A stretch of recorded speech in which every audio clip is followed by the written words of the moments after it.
وقتی که پیتزات رسیده و مشتاقی هرچه سریعتر تحویلش بگیری.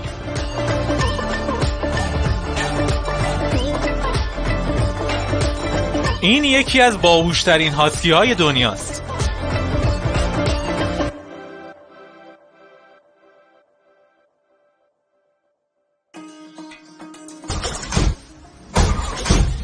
هیچ وقت با یه پیرمرد که سوار یکی از این اسکوتراست شوخی نکنید.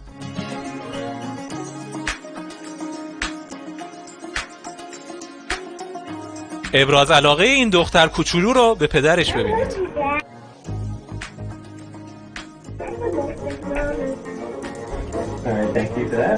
این رفیقمون هم یادش رفته ترمز دستی ماشینش رو بکشه.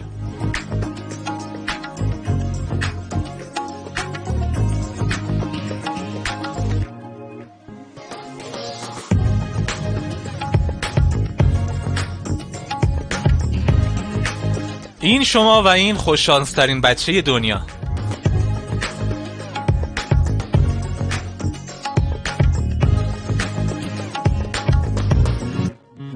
یه نفر با پلیس تماس گرفته و آدرس قبرستون رو داده و این بلا رو سرشون آورده.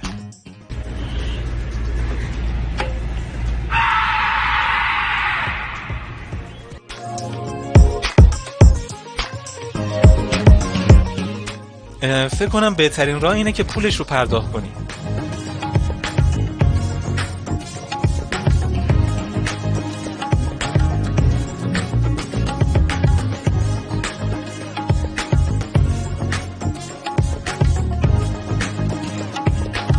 این راده رو ببینید که هر کاری میکنه این بسته رو سالم به دست صاحبش برسونه.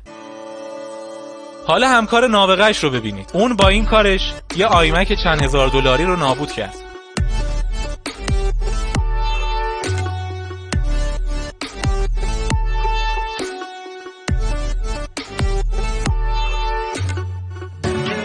بعضیا برای عکس اینستاگرام هر کاری انجام میدن.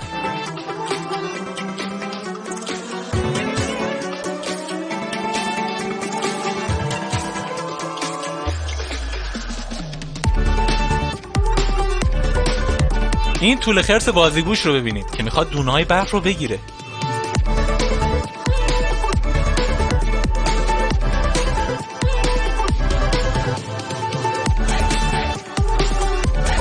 تا حالا سگ جیببر دیده بودیم؟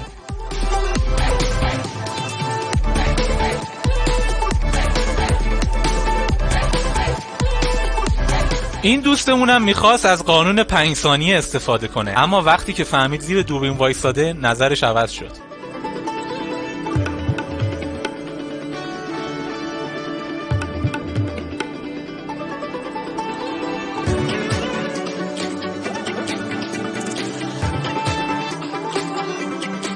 این خانم به طور اتفاقی صورت دزد کیف پول رفیقش رو با دوربین موبایلش ضبط کرد.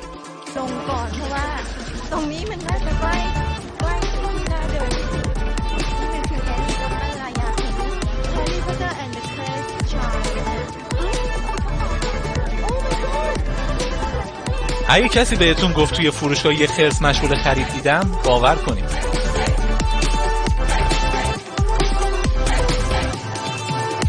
بعد از یه روز خسته کننده میری کافه یه فنجون قهوه بخوری، اما یه مهمون ناخونده وارد میشه.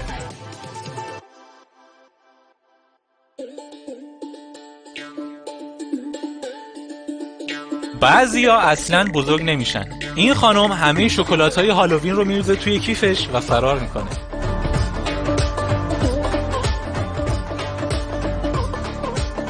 اینم منم وقتی که نرم افزار ادیت ویدیو هم بعد از چند ساعت ادیت کرش میکنه.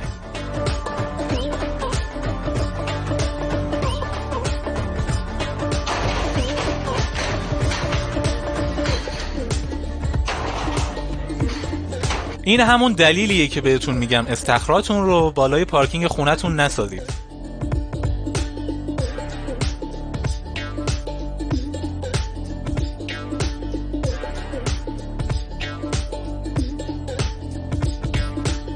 این آقا رو یادتون میاد که میگفت آبادان که بودیم خدا بودیم، سگه در خونمون پلنگ بود. اینجا هم جلوی خونشه.